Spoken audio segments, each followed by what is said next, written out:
Hi students. അപ്പോൾ നമുക്ക് കഴിഞ്ഞ ക്ലാസ്സിൻ്റെ ബാക്കി നോക്കാം. गोस्वामी तुलसीदास के तो हमने जीवनी तो पूरी तरह देख चुके हैं, कैसे वो बचपन में क्या क्या यातनाएं सही, और उसकी शादी हो गई रत्नावली से, और रत्नावली के कहने से वो फिर पूरी तरह से राम भक्त बनने के लिए वो अपना गृहस्थ परिवार सब छोड़कर चले गए और अनेक पुस्तक की रचना किए हैं और उन्हें अनेक शिष्य भी हैं. ठीक है, तो पिछले क्लास में 2 क्लासों में हमने पूरी तरह तुलसीदास की कहानी तो पढ़ लिया है. तो हमारी परीक्षा में हम क्या क्या लिखना है ये मैं बताती हूँ. क्या बस उतना ही लिखना है परीक्षा में. जैसे देखिए, उनका नाम क्या है, पूरा नाम महाकवि गोस्वामी तुलसीदास. जन्म तो तिथि बाहर होने की कोई ज़रूरत नहीं है. तो जन्म स्थान उत्तर प्रदेश है, राजापुर चित्रकूट उत्तर प्रदेश में का जन्म हुआ. बचपन का नाम तुलाराम या राम भोला, तो हमने पहले देख चुका है. बचपन का नाम क्या है, राम भोला था. उसका माता का नाम हुलसी और पिता का नाम आत्माराम दुब्बे. आपको मालूम है ना, तुलसी के माता तो उसकी जन्म देते ही उसकी मृत्यु हो गई थी और आत्माराम ने उसे उस घर से निकाल दी गई थी. तो वह किसकी आश्रय में रहा, गुरु के आश्रय में रहा. गुरु का नाम है श्री नरहरि दास. गुरु का क्या नाम है, श्री नरहरि दास. ठीक है, तब कभी कभी प्रश्न पूछे जाते हैं, गुरु का नाम क्या है और उसका पत्नी का नाम क्या है. प्रेमिका और पत्नी दोनों एक ही हैं. रत्नावली को प्रेमिका के रूप में मानते हैं. इतना प्यार करता है, मैंने पहले ही बता चुकी हूँ. तो भाषा क्या है, व्रज है, अवधि दोनों भाषाओं का प्रयोग किया है.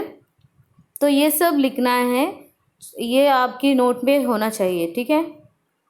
धर्म एवं संप्रदाय, हमें मालूम है उनका धर्म कौन सा होगा, वो राम भक्त हैं.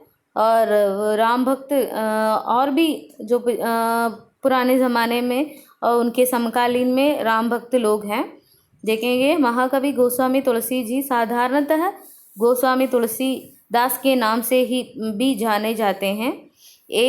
वे एक हिंदू कवि, संत, संशोधक और जगत गुरु रामानंद आचार्य के कुल के रामानंदी संप्रदाय के दर्शन शास्त्री और भगवान श्री राम के भक्त हैं. श्री राम के नहीं लिखा गया है, पूरा है श्री राम का भक्त हैं. ठीक है. उनका प्रसिद्ध रचनाएं हैं, इनमें से 2-3 रचनाएं आपको भी बाहर करना होगा. जैसे रामचरितमानस सबसे प्रसिद्ध रचनाएं हैं तुलसीदास की. ये भी पूछे जाते हैं एग्जाम में, तुलसीदास की सबसे प्रसिद्ध रचना कौन सी है, रामचरितमानस. ठीक है. कवितावली, दोहावली, विनय पत्रिका, रामलाल नहचू, जानकी मंगल, रामाज्ञा, वैराग्य संदीपनी, पार्वती मंगल, कृष्ण गीतावली, भरवे रामायण गीतावली. ठीक है. इनमें से 2-3 तो आपको भी याद रखना ही होगा. तो एक तो याद हो ही गया होगा, जैसे रामचरितमानस, वो तो सबसे प्रसिद्ध ग्रंथ हैं. और इसी ग्रंथ के एक छोटे से दोहे हम अभी पढ़ने जा रहे हैं. रामचरितमानस से लिया गया एक छोटा सा दोहा है, देखेंगे हम. महाकाव्य है रामचरितमानस. रामचरितमानस को सबसे श्रेष्ठ महाकाव्य माने जाते हैं. और हमारे भारत में ही सबसे श्रेष्ठ 10 पुस्तकों में से एक पुस्तक है रामचरितमानस. महाकवि गोस्वामी तुलसीदास ने वर्ष 1631 में चैत्र मास के रामनवमी पर अयोध्या में रामचरितमानस को लिखना शुरू किया था. रामचरितमानस की रचना हमें मालूम है, महाकवि गोस्वामी तुलसीदास ने 2 साल 2 कोल्लम 7 मासम 7 महीने और 26 दिन का समय लेकर मार्गशीर्ष महीने में पंचमी तिथि को राम सीता के विवाह पर्व पर अयोध्या में संपूर्ण किया। तो कितने साल लगे थे ये लिखने में? 2 साल लगे। 2 साल 6 महीने और 26 डे में ये पूरा करके वह जो सीता और राम की जब वह विवाह पर्व वार्षिकത്തിന് विवाह पर्व पर अयोध्या में संपूर्ण किया था। रामचरितमानस की रचना के पश्चात महाकवि गोस्वामी तुलसीदास वाराणसी आए और काशी के विश्वनाथ मंदिर में भगवान शिव और माता पार्वती को रामचरितमानस सुनाया। तो वह वाराणसी गए और माता भगवान शिव और पार्वती को भी रामचरितमानस सुनाया था। ठीक है, तुलसीदास ने। यह है कितने वर्ष लग गए थे? 2 साल 6 महीने और 26 डेज कंप्लीट करने में। महाकवि तुलसीदास की रचनाओं की भाषा कौन कौन सी है? रामचरित भाषा की भाषा है। हमने देखा है कि उन्होंने अवधी एवं ब्रज भाषा में लिखा था रचनाएं, तो ये विभाजित करके बताए गए हैं। रामचरितमानस, रामलाल नहचू, बर्वे रामायण, पार्वती मंगल, जानकी मंगल, रामाज्ञा प्रश्नावली अवधी भाषा में लिखा गया है। एक उदाहरण दीजिए। अवधी भाषा में रामचरितमानस और ब्रज भाषा में कृष्ण गीतावली आदि रचनाएं देखने को मिलता है। ठीक है, और अन्य रचनाएं हैं हनुमान चालीसा, हनुमान अष्टक, हनुमान भावुक, तुलसी सत्सई। तुलसीदास की मृत्यु कब हुआ है? 1623 में श्रावण शुक्ल सप्तमी के दिन राम का जप करते हुए काशी में अपना शरीर त्याग कर दिया। അങ്ങനെ തുളസീദാസ് 1623 മരിക്കുകയും ചെയ്തു. ഓക്കെ, उनकी सबसे प्रसिद्ध पुस्तक है श्री രാമചരിത് മാനസ്. അപ്പോൾ ഇതിൻ്റെ അകത്ത് ഒരു ദോഹയാണ് നമ്മളിന്ന് നോക്കാൻ പോകുന്നത്. അപ്പോൾ ദോഹ നോക്കുന്നതിന് മുമ്പിൽ അതിൻ്റെ ഫ്ലാഷ് ബാക്ക് അറിയണം അല്ലേ? रामचरित मानस को तुलसीदास ने 7 കാണ്ഡ में विभक्त की गई है. 7 ചാപ്റ്റർ അല്ലെങ്കിൽ മോഡ്യൂളായിട്ട് തിരിച്ചിട്ടുണ്ട്. 7 കാണ്ഡ് എന്ന് വെച്ചാൽ ചാപ്റ്റർ. ओके, 7 कांड के नाम है बालकांड, अयोध्या कांड, आरण्य कांड, किष्किंधा कांड, सुंदर कांड, लंका कांड, उत्तर कांड. छंदों की संख्या के अनुसार बालकांड और किष्किंधा कांड क्रमशः सबसे बड़े और छोटे പ്രാകണ്ഡ हैं. അത് വിട്ടേക്ക്. അപ്പോൾ എത്രയാണ്? 7 കാണ്ഡങ്ങളാണ് ഇവിടെ രാമചരിത്ര മാനസിൽ ഡിവൈഡ് ചെയ്തിട്ടുള്ളത്. നമുക്ക് പഠിക്കാനുള്ളത് ഈ കാണ്ഡത്തിൽ നിന്ന് സുന്ദര കാണ്ഡത്തിൽ നിന്നുള്ള ദോഹയാണ്. രാമചരിത്ര മാനസിലെ സുന്ദര കാണ്ഡത്തിലുള്ള ദോഹയാണ് നമുക്ക് പഠിക്കാനുള്ളത്. അപ്പോൾ സുന്ദര കാണ്ഡത്തിലും പൂർണ്ണമായിട്ടും ഹനുമാൻ്റെ ലീലകളും ഹനുമാൻ്റെ കർത്തവ്യബോധവും ഹനുമാൻ്റെ നിഷ്ഠയും ഒക്കെയാണ് ഇതിൽ കാണിക്കുന്നത്. സുന്ദരകാണ്ഡത്തിൽ ഹനുമാൻ കഥ അറിയായിരിക്കുമല്ലോ. രാമൻ കാട്ടിൽ പോയപ്പം നമ്മളെ രാവണൻ സീതേനെ കണ്ട് മോഹിച്ചു. അതിൻ്റെ വേറെയും കുറേ കഥകളുണ്ട്. അങ്ങനെ രാവണൻ സീതേനെ തട്ടിക്കൊണ്ടുപോവുകയാണ് ലങ്കയിലേക്ക്. അപ്പം ആ ലങ്കയിൽ നിന്ന് രക്ഷിക്കാൻ വേണ്ടി ദൗത്യം ഏൽപ്പിച്ചത് രാമൻ ഹനുമാനെയാണ് ഏൽപ്പിച്ചത്. എവിടെ പോയി ഒന്ന് അന്വേഷിച്ച് വരൂ. അപ്പം ആ ഒരു ഹനുമാൻ്റെ ആ ഒരു ഫുൾ ഹനുമാൻ ലങ്കയിലേക്ക് പോകുന്നതും ലങ്ക കത്തിക്കുന്നതും പിന്നെ തിരിച്ച് സീതേനെ കൊണ്ടുവരുന്നതൊക്കെയാണ് ഈ സുന്ദരകാണ്ഡത്തിൽ നമുക്ക് കാണാൻ പറ്റുന്നത്. ഓക്കെ, സുന്ദരകാണ്ഡത്തിൽ ആരുടെ കഥയാണുള്ളത്? ഹനുമാൻ്റെ കഥയെ പറ്റിയിട്ടാണ് വിവരിക്കുന്നത്. ഓക്കെ, നോക്കാം നമുക്ക് എന്താണെന്ന്. हनुमान, तो हनुमान का कितने नाम है? बजरंग बली हनुमान, पवन पुत्र हनुमान, ആഞ്ജനേയ പുത്ര ഹനുമാൻ. കുറേ പേരില്ലേ ഹനുമാനിന്? ഇത്രയും ഒരു ഭക്തൻ വേറെ ഒരു ഭക്തനെയും നമുക്ക് കാണാൻ പറ്റില്ല. അത്രയും ഡെഡിക്കേറ്റഡ് ആണ്, അത്രയും ഇൻവോൾവ് ആണ്. ഓക്കെ, അപ്പം ഈ ഒരു ദോഹ അതിൻ്റെ ഫ്ലാഷ് ബാക്ക് എന്ന് വെച്ചാൽ, അപ്പം രാമൻ പറയുകയാണ് ഒന്ന് പോയി നോക്കി വരാൻ, ഒന്ന് ലങ്കയിൽ പോകണം, സീത അവിടെ ഉണ്ടോയെന്നും എല്ലാ കാര്യങ്ങളും ഒന്ന് അന്വേഷിക്കണം എന്ന് പറഞ്ഞപ്പം ഒരു ഇതും കൂടാണ്ട് അത്രയും വലിയൊരു സമുദ്രം കടന്നിട്ട് വേണം ലങ്കയിലേക്ക് എത്താൻ വേണ്ടിയിട്ട്. ഇങ്ങനെ ഭയങ്കര കൺഫ്യൂഷനിൽ നിൽക്കുക ഹനുമാൻ, എന്താ ചെയ്യേണ്ടതെന്ന്. അപ്പം ജാംബവാൻ വന്നിട്ട് പറയാണ്, ഹനുമാനു പറ്റാത്ത ഒരു കാര്യവും ഇല്ല, ഹനുമാൻ കോ സബ് കുച്ച്, ഹനുമാൻ ആപ് സബ് കുച്ച് കർ സക്തേ ഹൈ. ഹനുമാനു മോട്ടിവേറ്റ് ചെയ്യാണ്, ഹനുമാൻ നിനക്ക് ചെയ്യാൻ പറ്റാത്ത ഒരു കാര്യവും ഇല്ല. ജാംബവാൻ മോട്ടിവേറ്റ് ചെയ്യാണ്, നിനക്കേ ചെയ്യാൻ പറ്റൂ, രാമൻ്റെ എന്താ ഓർഡർ അല്ലേ, നിനക്ക് മാത്രമേ ഇത് ചെയ്യാൻ പറ്റൂ എന്നൊക്കെ പറഞ്ഞിട്ട് മോട്ടിവേറ്റ് ചെയ്യാണ്. അപ്പം ഹനുമാൻ ഉഷാറായി, ഞാൻ എന്തായാലും എനിക്ക് പെട്ടെന്ന് തന്നെ അവിടത്തേക്ക് എത്തണം എന്നുള്ള ഒരു ഊർജം കിട്ടി. ഒരു മലയിൽ നിന്ന് ചാടുകയാണ്, എടുത്ത് ചാടുകയാണ്. എന്നിട്ട് ഇങ്ങനെ പറന്ന് പോകണം അവിടുത്തെ ലങ്കയിലേക്ക് എത്താൻ വേണ്ടിയിട്ട്. ठीक है, एक पर्वत से ऊपर से वह कूद रहा है ऊपर उड़ने के लिए.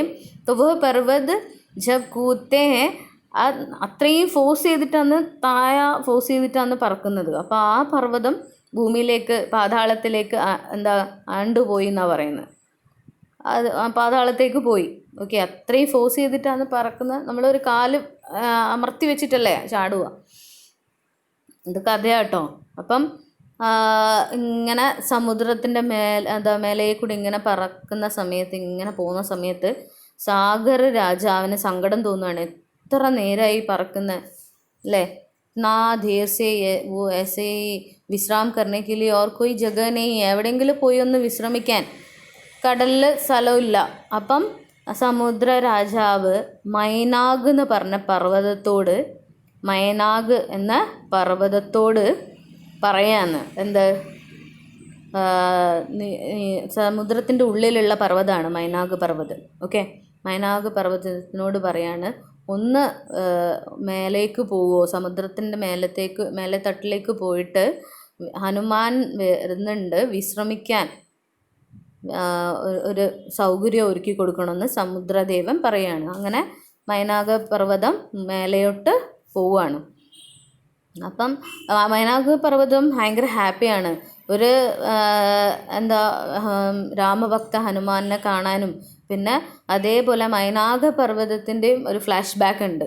മൈനാഗ് പർവ്വതത്തിനെ ഹനുമാൻ്റെ അച്ഛൻ പവനദേവൻ ഒരു പ്രാവശ്യം രക്ഷിച്ചിട്ടുണ്ട്. ഓക്കെ, എങ്ങനെയാണെന്ന് വെച്ചാൽ, ആദ്യ പൗരാണിക കാലഘട്ടത്തിൽ പർവ്വതങ്ങൾക്ക് പറക്കാനുള്ള കഴിവുണ്ടായിരുന്നു. അപ്പം ഇങ്ങനെ പറന്നു നടക്കും. ഈ ആകാശത്തിലൂടെയും സ്വർഗത്തിലൂടെയും എല്ലാം ഇങ്ങനെ പറന്നു നടക്കുന്നപ്പം ഈ സ്വർഗത്തിലെത്തിയപ്പം ഇന്ദ്രദേവന് ഒരു പേടി, ഈ പർവ്വതം എൻ്റെ മേൽ വന്ന് വീഴുമോ, ഞാൻ ഇല്ലാണ്ടായി പോവും, അങ്ങനെയൊക്കെ ഒരു പേടിയായതുകൊണ്ട് ഇന്ദ്രദേവൻ എന്ത് ചെയ്തു, തൻ്റെ വജ്രായുധം കൊണ്ട് ആ എല്ലാ പർവ്വതത്തിൻ്റെയും ചിറകങ്ങ് മുറിച്ചു കളഞ്ഞു. ഓക്കെ, അങ്ങനെയാണ് അങ്ങനെ ഐതിഹ്യമാണ്, അങ്ങനെ പറയുന്ന ഒരു കഥയാണ്. പർവ്വതത്തിന് ചിറകുണ്ടായിരുന്നു, അങ്ങനെ എല്ലാ പർവ്വതത്തിൻ്റെയും ചിറക് മുറിച്ചു കളഞ്ഞപ്പോൾ ഇപ്പോൾ അതുകൊണ്ടാണ് അത് ഇങ്ങനെ സ്റ്റക്കായിട്ട് നിൽക്കുന്നതെന്ന് പറയുന്നത്. ആ സമയത്ത് ഈ മൈനാഗ പർവ്വതത്തിൻ്റെയും ചിറക് മുറിക്കാൻ പോകുന്ന സമയത്ത് പവനദേവൻ കാറ്റാണല്ലോ, കാറ്റ് വന്ന് വേഗം തന്നെ ആ മൈനാഗ പർവ്വതത്തിനെ കടലിലേക്ക് തള്ളിയിട്ടു. ഓക്കെ, അങ്ങനെ ഒരു സഹായം ആര് ചെയ്തിട്ടുണ്ട്, പവനദേവൻ ചെയ്തിട്ടുണ്ട്. അപ്പോൾ പവനദേവൻ്റെ പുത്രന് ഒരു സഹായം ചെയ്യാന്ന് പറയുന്നത് വലിയൊരു സൗഭാഗ്യകരമായ കാര്യമാണ് മൈനാഗ പർവ്വതം വിചാരിക്കുന്നത്. അങ്ങനെ മൈനാഗ പർവ്വതം ഇങ്ങനെ പൊന്തി വന്നിട്ട് സമുദ്രത്തിൽ മേലേക്ക് വരികയാണ്. ഇത് ദൂരെ നിന്ന് ആര് കാണുന്നുണ്ട്, ഹനുമാൻ കാണുകയാണ്. ദൂർസേ ഹനുമാൻ ദേഖ് രഹാ ഹൈ. അപ്പോൾ ഹനുമാന് തോന്നുന്നത് എന്തോ പാരയാണല്ലോ, എന്തോ വിപത്താണല്ലോ അത്, അല്ലേ, പെട്ടെന്ന് ഒരു ആശ്രയം ഇല്ലാണ്ട് ഇങ്ങനെ പറന്നുകൊണ്ടിരിക്കും. പെട്ടെന്ന് ഇങ്ങനെ പൊന്തി വരുമ്പോൾ നമുക്കും തോന്നുമല്ലോ എന്തോ ഒരു കെണിയാണല്ലോ എന്ന്. അപ്പം ഹനുമാൻ എന്താ ചെയ്യുന്നതെന്ന് വെച്ചാൽ ആ ഫോഴ്സിൽ വന്നിട്ട് അതിനൊറ്റ ചവിട്ടാ. ഓക്കെ, ചവിട്ടിയപ്പം അത് വീണ്ടും ഏത് മൈനാക പർവ്വതം വീണ്ടും എങ്ങോട്ടേക്ക് പോവാണ്? സമുദ്രത്തിൻ്റെ ഉള്ളിലോട്ട് പോവാണ്. അപ്പം ഇത് എത്ര ശക്തിമാനെ കണ്ടതും പിന്നെ തൻ്റെ പവനപുത്രൻ്റെ മോനും ആയതുകൊണ്ട് വീണ്ടും മൈനാക പർവ്വതം മേലോട്ട് വന്നിട്ട് പറയാണ് എന്ത് പറയാണ്? ഞാൻ താങ്കളുടെ സഹായത്തിന് വേണ്ടി വന്നതാണ്, താങ്കൾ വിശ്രമിച്ചോളൂ കുറച്ച് നേരം, സമുദ്ര രാജാവ് പറഞ്ഞിട്ട് വന്നതാണെന്നൊക്കെ പറയാണ്. ഇങ്ങനെ എനിക്ക് അച്ഛൻ ഒരു സഹായം ചെയ്തു തന്നിരുന്നു. അങ്ങനെ കുറേ കാര്യങ്ങൾ മൈനാക പർവ്വതം ആരോട് പറയാണ്? ഹനുമാനോട് പറയാണ്. ആ സമയത്ത് ഹനുമാൻ പറയുന്ന രണ്ട് ദോഹയാണ് നമ്മൾ ഇവിടെ പഠിക്കാൻ പോകുന്നത്. ഓക്കെ, ഹനുമാൻ്റെ കുറേ ചെറിയ ചെറുപ്പത്തിൽ നടന്ന കുസൃതികളെല്ലാം അല്ലേ, അമ്പിളി മാമനെ കണ്ട് അപ്പമാണെന്ന് വിചാരിച്ചിട്ട് പോയി കഴിക്കാൻ പോകുന്നതും രസകരമായ കുറേ കഥകളൊക്കെ ഉണ്ട് ഹനുമാൻ്റെ. ഹനുമാൻ, ബാഹു, ബജ്രംഗ് ബലി എന്ന പേര് വന്നത് ആ ഒരു വജ്രം പോലെയാണ് ശരീരം അല്ലേ, അത്രയും എന്താ പറയുക, കരുത്തനായ ഒരു ദൂതനാണ്, അല്ലെങ്കിൽ തേരാളിയാണ്, അല്ലെങ്കിൽ സഹായിയാണ്. ആരുടെ? രാമൻ്റെ. ഓക്കെ, രാമന് വേണ്ടി എന്തും ചെയ്യാനും റെഡിയാണ്. അപ്പോൾ നമുക്ക് ദോഹയിലോട്ട് പോയാലോ? അപ്പോൾ ഇതാണ് എന്ത് പർവ്വതം? മൈനാക പർവ്വതം. ഓക്കെ, എവിടെയാണ് ഉണ്ടായ? സമുദ്രത്തിൻ്റെ താഴെ തട്ടിലാണ് ഉണ്ടായത്. പിന്നീട് ആരുടെ സഹായത്തിന് വേണ്ടി മേലോട്ട് വരികയാണ്? ഹനുമാൻ വിശ്രമിക്കാൻ വേണ്ടി സമുദ്രദേവൻ പറഞ്ഞേക്കുകയാണ്. അപ്പം മൈനാക പർവ്വതം പറയാണ് കുറച്ച് നേരം ഒന്ന് വിശ്രമിച്ചോളൂ എന്ന് പറഞ്ഞപ്പം ഹനുമാൻ മൈനാക പർവ്വതത്തോട് പറയുന്ന 2 ലൈനാണ് ഇവിടെ. ഹനുമാൻ തേഹി പർസാക്കർ, പുനി കിൻഹ പ്രണാം. ഹനുമാൻ അല്ലേ, ഇത് കഥയൊക്കെ കേട്ടപ്പം മെല്ലനെ ചവിട്ടിയതല്ലേ, ഇത്രയും സ്ട്രോങ്ങിലാണ് ചവിട്ടിയത്, മെല്ലനെ ആ പർവ്വതത്തെ തലോടിക്കൊണ്ട് തേഹി മെല്ലനെ, പർസാന്ന് വെച്ചാൽ തടവിക്കൊണ്ട്, പുനി വീണ്ടും പ്രണാമം. ഞാൻ അറിയാണ്ട് ചെയ്തു പോയതാണെന്ന്, അറിയില്ലായിരുന്നു താങ്കൾ എന്നെ സഹായിക്കാൻ വന്നതാണെന്ന് അല്ലേ. പ്രണാമം. പുനി എന്ന് വെച്ചാൽ റിപ്പീറ്റഡ് ആയിട്ട് കിൻഹി പ്രണാം കേ രഹേ ഹെ. മനസ്സിലായില്ലേ? ഹനുമാൻ തേഹി പർസാക്കർ പുനി കിൻഹ പ്രണാം. അതാണ് അവധി ഭാഷയാണ്. ഓക്കെ, നമ്മളെ ഹിന്ദിയിൽ അല്ലേ ഇതുവാ, അവധി ആയതുകൊണ്ടാണ് ന. ഓക്കെ, ഹനുമാൻ തേഹി ബർസാക്കർ, ഹനുമാൻ വിനയത്തോടെ, അത്രയും ഭയങ്കര വിനയാണ്, ഭയങ്കര വിനയഭക്തിയാണ്. ഓക്കെ, തേഹി ബർസാക്കർ പുനി കിൻഹ പ്രണാം, വീണ്ടും പ്രണമിക്കുകയാണ്. ഓക്കെ, ഞാൻ അറിയാണ്ട് ചെയ്തു പോയതാണ് കേട്ടോ എന്ന് പറയാണ്. രാജു കാജു കിൻഹേ ബിനു മോഹി കഹാം വിശ്രാം. എനിക്കൊരു ദൗത്യമുണ്ട്. രാമൻ എന്നെ ഒരു കാര്യം ഏൽപ്പിച്ചതാണ്, സീതാദേവിയെ കണ്ടെത്താൻ. അപ്പം അങ്ങനെ ഒരു കാര്യം എന്നെ ഏൽപ്പിച്ചു കഴിഞ്ഞാൽ പിന്നെ എനിക്ക് ആ കാര്യം കഴിയുന്നവരെ ഒരു വിശ്രമവും ഇല്ല. ഓക്കെ, രാമൻ ഒരു കാര്യം എന്നെ ഏൽപ്പിച്ചിട്ടുണ്ട്. കിൻഹേ ബിനു, അത് ചെയ്യാണ്ട് ഞാൻ വിശ്രമിക്കില്ല. അങ്ങേ ഞാൻ പ്രണമിക്കുന്നു.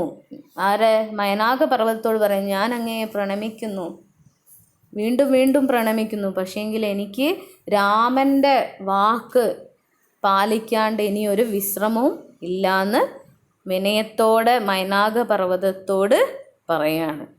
അപ്പം നമ്മളോടും പറയാണ് തുളസീദാസ്, നമ്മളൊരു കാര്യം അല്ലെങ്കിൽ ഒരു മനസ്സിലൊരു ലക്ഷ്യം ഉണ്ടെങ്കിൽ അല്ലേ, പിന്നെ നമുക്ക് വേറെയും കുറേ അതിൻ്റെ നടുക്ക് കുറേ കാര്യങ്ങൾ ഡൈവേർട്ട് ചെയ്തു പോകാൻ കുറേ ഇൻസിഡൻസും സിറ്റുവേഷൻസൊക്കെ വരുമായിരിക്കും. എന്നാലും അതൊന്നും മൈൻഡ് ചെയ്യാണ്ട് നമ്മൾ ആ ലക്ഷ്യത്തിലോട്ട് എത്തിച്ചേരണം. ഓക്കെ, ഹനുമാൻ ചെയ്ത പോലെ തന്നെ ഒരു ലക്ഷ്യം ഉണ്ടാവണം.